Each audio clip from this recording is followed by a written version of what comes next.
SARS issued a statement regarding the institution's collection of over 1 trillion rand revenue in 2015-2016 financial year. The organization says despite the country facing a decline in the GDP growth, revenue collections in the 2015-2016, SARS outperformed the economy, representing a growth of 8.5% from the 2014-2015 fiscal year and also increasing the estimated tax to GDP ratio from 25.8% in budget 2015.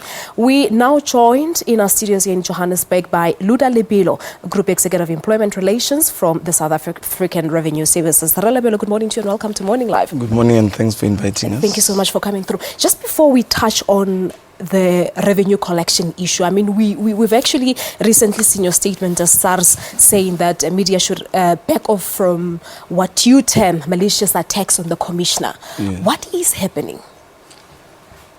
And maybe that's the question. The commissioner of SARS has been with SARS now for just over 18 months. And as you have read in the statement, he has done, as SARS collectively under his leadership, we've done extraordinarily well. I mean, one of the things you are raising there is that in the 2014-2015, when the economy was growing by 1%, we were able to outperform the economy and grow by 8.5% as SARS. Therefore, being able to bring 4.7 billion rand more than what was budgeted for. The following year, we did the same thing. We brought in over 1 trillion rand, which was the first time in the history of SARS that happens. And this happened where we moved even from, because our tax collection is based on GDP. So if you look at history, we've always been collecting 25% of the GDP. It was the first time last year that we were able to collect 26% of the GDP. Such performance was only seen in the 2000 years before the recession, the economic recession. And there are a lot of other good work that we have put there. Commissioners put in a transformation agenda, which we call the operating model, which the same journalist, Natasha Miriam and all these other ones have been attacking.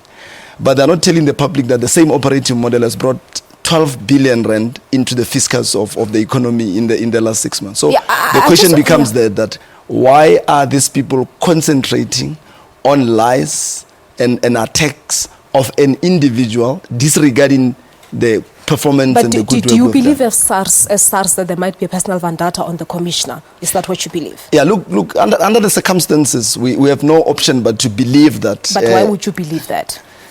Look, if you, firstly, there's never been a commissioner of SARS that has been attacked the way he has been attacked. But don't you think the media is reporting based on the activities that are happening within SARS?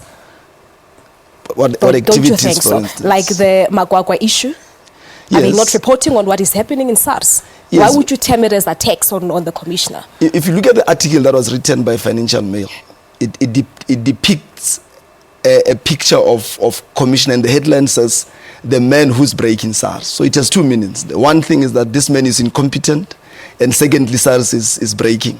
Two of which are not true, because allegations were brought to us in 2014 about a rogue unit and about people having given 950,000. The commissioner acted, instituted a disciplinary process, he even went to the police.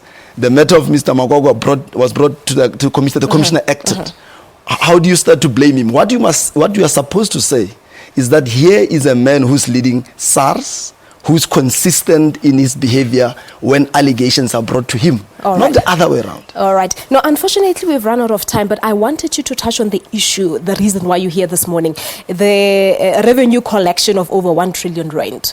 What does SARS attribute this collection to? Just a quick one on this one. We attribute it to the leadership in SARS, the collective leadership in SARS. We attribute to the 14,000 employees that are in SARS, but most importantly, we attribute to the South African public who are paying their taxes like yourself. So if there is one message that we want to put out there, which the media is not putting out, is that thank you, South Africans, for always taking your responsibility of paying tax seriously. And we want you to work with us, support us, so that we make this country a better place. All right. Thanks so much. There you have it. That's Lebelo, Group Executive Employment Relations from the South African Revenue Services, talking to us about the institution's collection of over 1 trillion revenue in the 2015-2016 financial year.